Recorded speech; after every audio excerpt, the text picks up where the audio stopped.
Europe 1, de quoi j'ai l'air? De quoi j'ai l'air? Nikos Aliagas.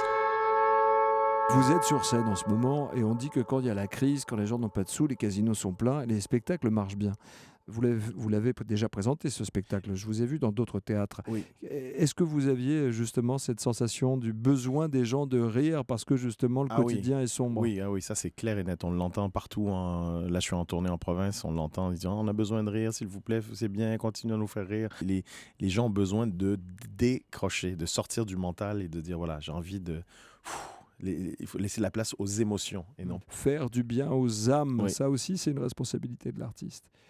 C'est ce que je voulais faire dans ce show. Je voulais que ce soit un show rempli d'espoir, rempli d'amour. Je sais que dès qu'on dit le mot amour, on parle d'amour, on passe pour un ringard. Oui.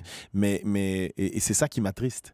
C'est que on est devenu tellement cynique que j'avais pas envie dans ce spectacle-là de rajouter une brique à cet édifice-là. Ou de du prouver cynisme. quoi que ce soit dans le cynisme. Voilà, Oui. j'avais pas envie. Je l'ai déjà fait. Hein. J'ai rien contre les gens qui vont être violents. L'humour vitriolé, tout ça. Oui, ça me fait rire aussi. Gaspard Mais Proust vous fait rire, par exemple. Moi aussi. Jérémy Ferrari, je suis hyper fan. C'est un pote en plus. Il y va, mais Jérémy en même temps dénonce des choses. Il dénonce l'hypocrisie. C'est pas gratuit. C'est pas gratuit. Donc j'admire le courage aussi de Jérémy. Et j'avais envie moi d'aller explorer cet autre côté qui demande aussi du courage. De dire ben voilà, on va parler d'amour, on va parler de ses émotions, c'est encore plus dur, puis c'est un striptease virtuel, hein, sinon ce serait beaucoup plus cher et beaucoup plus drôle. Mais de me mettre à nu sur scène et de dire voilà, oui, vous avez le masque de l'humoriste et à la fin du show, vous avez l'homme à poil sur scène. Encore une fois, virtuellement. Ouais. Je sens que vous avez envie d'acheter les billets quand même. Hein.